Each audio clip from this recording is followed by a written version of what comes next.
আসসালামু আলাইকুম বন্ধুরা, কেমন আছো তোমরা? আশা করি তোমরা খুবই ভালো আছো। আল্লাহর রহমতে আমি অনেকটাই ভালো আছি। তো আবারও আসলাম একটা নতুন ব্লগ নিয়ে তোমাদের সাথে গল্প করতে। আজকে আমি বানাবো ফ্রাইড রাইস, তোমরা দেখতে থাকো। আর সবশেষে আমি তেলের পিঠা বানিয়ে নিব। তো প্রথমে আমি সম্বারটা দিয়ে নিচ্ছি। কাঁচা সবজিগুলো ভালো করে তেলের মধ্যে ভেজে নিব। গাজর, মটরশুঁটি, পেঁয়াজ দিয়ে দিয়েছিলাম। তারপর অল্প জিরা দিয়ে ভালো করে তেলের মধ্যে জিরা দিয়ে দিলাম, দিয়ে ভালো করে তেলের মধ্যে নাড়াচাড়া করে ভালো করে লাল লাল করে ভেজে নেব।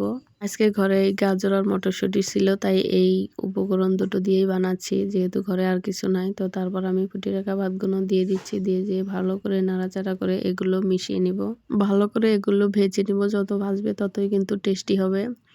তো দেখতে পাচ্ছ কালারটা কত সুন্দর, কত কিউট লাগছে। মনে হয় খুবই ভালো লাগবে, টেস্টি হয়েছে মনে হচ্ছে।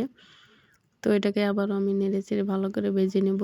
আর ভালো করে ভেজে নেওয়ার পর এটা কিন্তু আমার রান্না করাটা কমপ্লিট হয়ে যাবে। এখন এবার একটা পাত্রের মধ্যে নামিয়ে নিব এটাকে। তো দেখো আমি নামিয়ে নিচ্ছি আস্তে আস্তে এগুলোকে। আমার মেয়ে স্কুলে যাওয়ার সময় আজকে বলে গেছে মিনি কিচেনে কি রান্না করবে আমার জন্য রেখে দিও। তো আজকে আমি আমার মেয়ের জন্য সুন্দর করে রেখে দেব।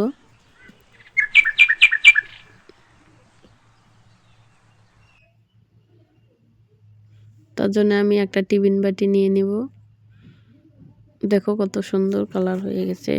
তো একটা টিফিন বাটির মধ্যে আমি আমার মেয়ের জন্য এখন এগুলো রেখে দিব, যেহেতু খোলামেলা রেখে দিলে এগুলো জুড়িয়ে যাবে। তার জন্য আমি টিফিন বাটির মধ্যে ভরে রেখে দিব। ফ্রাইড রাইস অলওয়েজ গরম গরম ভালো লাগে। তো তার জন্য আমি টিফিন বাটির মধ্যে ভরে নিচ্ছি এগুলো কামগুলো অবশ্যই আস্তে আস্তে করতে হয়, নাহলে পড়ে যায়। তোমরাও ক্যামেরার পিছনের কষ্টটা তোমরা অবশ্য দেখতে পাও না, শুধু সামনেরটাই দেখতে পাও। অনেকবার কিন্তু পড়ে যায়, আবারও এগুলোকে গুছিয়ে নিতে হয়।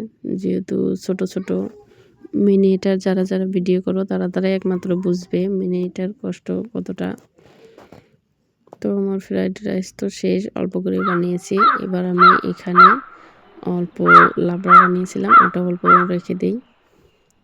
আজকে আমার মেয়ে দেখে অনেকটাই খুশি হবে, যেহেতু এত সুন্দর কিউট একটা টিফিন বক্সের মধ্যে সব কিছু রেখে দিলাম।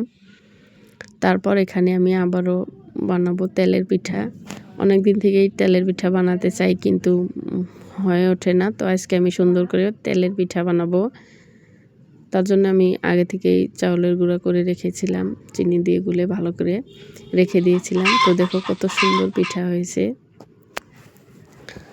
এটা হয়ে গেছে, এটাকে আমি নামিয়ে নিব। দেখতেই পাচ্ছ কতটা সুন্দর, কত কিউট তেলের পিঠাটা। দ্বিতীয়টা ভালো হয়নি, দ্বিতীয় পিঠাটা অল্প বড় হয়ে গেছে।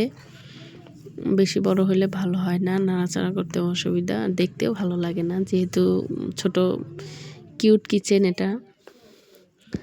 তারপর কি করার, অমনি আমি এটাকেও ভেজে নিলাম।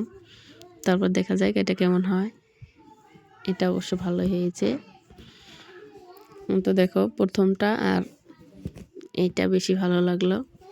তো তোমাদের কার কার ভালো লাগলো আমার আজকের ভিডিওটা, অবশ্যই আমাকে একটা লাইক করে দিয়ে পাশে থেকে টাটা।